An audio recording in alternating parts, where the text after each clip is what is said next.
You did bring up your family and what this has done to your family. I think people oftentimes forget that you were the victim of stalking through emails. How would you talk about that? Like, what would you say? Would you remind people that you were the victim here? Yes. What's important that every American understands is that victims, after my unfortunate story, I've heard from many law enforcement that were very angry what happened. They said victims are afraid to come forward and report a crime. There are many women that are victims to, whether it's assault, stalkers, any kind of crime. And, I feel like it's important to talk about my story so we can learn a lesson from it. That when victims come forward, their privacy and their identity should be protected, because government officials that had no respect or limits of privacy leaked my name and my home address to the media with false stories, false rumors about my emails.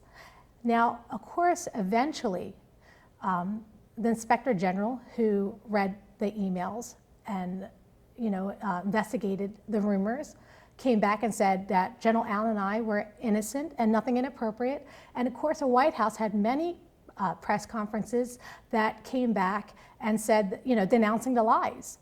But the damage was done, because once it's said, it cannot be unsaid. And this is why it's so important that our government protects the emails of law-abiding citizens. First of all, they should not be overreaching into their communications, because as long as our government continues to collect the emails of innocent Americans, what happened to me can happen to you. And that's why we need to make this a national debate to discuss the fact that our government should not be collecting emails of innocent Americans.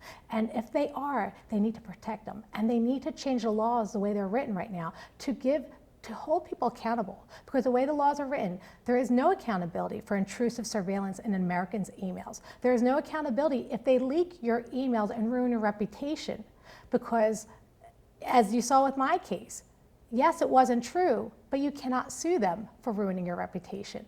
So if people know, if government officials understand that they cannot be held accountable, what's to stop them from doing it again? You have brought up many questions for me. One, I'll start with this. Do you regret contacting the FBI then, after everything that happened?